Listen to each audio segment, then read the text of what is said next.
Bom, pessoal, sobre a segunda lei, né, na verdade a gente viu uma aplicação mais matemática dela, né, então falar um pouquinho da história da segunda lei. Né. Quem idealizou essa ideia das máquinas térmicas, né, ideais, foi o Sadi Carnot. Tá? Ele foi um físico francês, né, que ele definiu, né, as máquinas térmicas, todas elas trabalham em função de ciclos. Tá? Então o ciclo de Carnot é um ciclo muito importante. Assim como a gente tem ciclo de Otto, né, a gente tem diversos ciclos aí de funcionamento das máquinas. Mas em especial a gente vai focar no ciclo de Carnot. Tá? O ciclo de Carnot, ele basicamente ele funciona com base em quatro tipos de transformações. Tá? Uma compressão adiabática, aqui que é uma compressão, o volume diminui, só que sem perda de calor, né? Vamos lembrar que adiabático é com o calor sendo zero. Depois, né, nós temos uma expansão isotérmica, o gás ele vai se expandir de forma isotérmica, ou seja, com a mesma temperatura, e fatalmente depois uma expansão adiabática, também com a quantidade de calor igual a zero. Finalmente, depois nós temos uma compressão isotérmica. Então, a gente costuma dizer que o ciclo de Carnot ele é baseado em duas expansões e duas compressões, uma adiabática e uma isotérmica. Tá? E a aplicação desse ciclo permite que a gente faça aqui algumas considerações. Tá? Porque nós vamos chegar nessa relação aqui que a multiplicação da quantidade de calor proveniente da fonte quente vezes a temperatura da fonte fria, isso é uma constante. Tá? E daí que a gente vai poder escrever a segunda lei, né, a fórmula da segunda lei, em função tanto das temperaturas quanto da quantidade de calor. Tá? E aqui, o que vai acontecer com o rendimento? O rendimento ele é trabalho sobre a quantidade de calor da fonte fria. Pegando essa fórmula aqui de cima, a gente pode manipulá-la de forma a escrever o cálculo do rendimento dessa maneira. A diferença das temperaturas das fontes quente e fria sobre a temperatura da fonte quente. Todas essas temperaturas que estão aqui, ó, elas têm que ser dadas em Kelvin. Aqui tem uma demonstração do ciclo de Carnot, né? Desse processo que eu comentei com vocês, né? São 4 processos, né?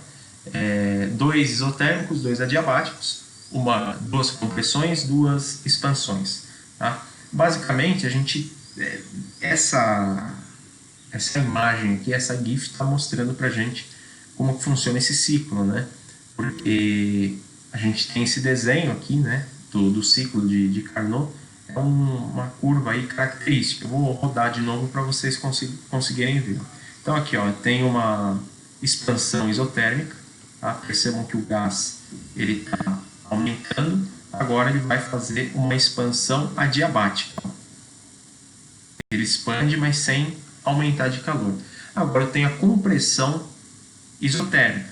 Temperatura, vermelhinho, ela não apresenta.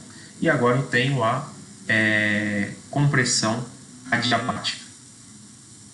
Tá? Então esse é o ciclo de Carnot. Tá? Basicamente, essas 4 transformações termodinâmicas. Dá para a gente ver um exemplo matemático aqui, né, para a gente conseguir entender melhor. Então tem uma máquina térmica de Carnot retirando de uma fonte quente 2000 Joule, né, por ciclo. Supondo que a relação das temperaturas entre fonte quente e fonte fria é de 5/4, determine o rendimento máximo, o trabalho útil, a quantidade rejeitada e a potência útil. Tá? Então, gente, na verdade é o seguinte, tá? Sempre que for dito que a máquina é uma máquina de Carnot, então ela vai ter esse comportamento ideal aqui. E aí nós vamos poder usar as fórmulas que foram passadas nessa situação. Tá? Então, para esse exemplo, nós temos a quantidade da fonte fria, o QH, de 2000, né? A relação entre TH e TC como 5/4. Ele quer saber o rendimento máximo. Então, quando eu falar em rendimento, nós temos aqui, né, o rendimento é igual a TH menos TC sobre TH.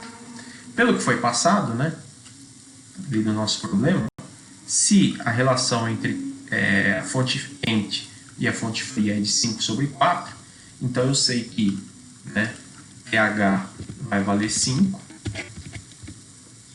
TC vale 4, então eu vou fazer 5 menos 4 sobre 5. 5 menos 4 é 1, sobre 5 é 0,2, o que me dá um rendimento de 20%. Tá? Agora a gente quer saber o trabalho útil fornecido. Tá? Como é que eu vou tirar a informação do trabalho? Tá? O trabalho ele é dado como, né, aqui, ó. Ele é dado como a quantidade quente menos a quantidade da fonte fria. Tá?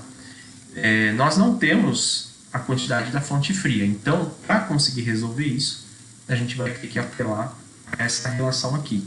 Uma vez que eu tenho as temperaturas da fonte fria e da fonte quente, eu posso isolar para determinar o meu QC. Tá? Então, vamos ver aqui, ó.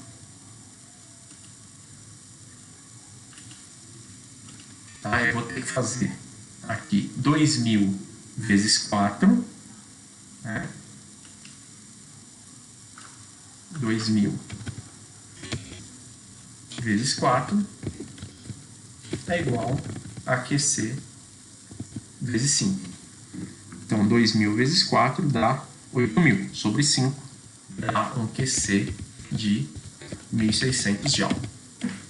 Então, agora eu posso voltar aqui nessa equação e fazer 2000 menos 1600 me dá um trabalho de 400 Joule. Tá? Então, percebam, por ser uma máquina de Carnot, frequentemente a gente vai poder usar essa relação aqui, né, da constante, né, quando eu multiplico a quantidade fria com a temperatura quente e vice-versa. A quantidade de calor rejeitada eu já tinha calculado aqui em cima, então a gente já automaticamente aqui resolveu o item C. Tá? Então agora a gente precisa calcular a potência útil gerada. Tá? Por quê? Supondo que sejam gastos 5 segundos para completar 12 ciclos. Então nós temos aqui que a potência ela é o trabalho sobre o tempo. Trabalho sobre o tempo. Tá?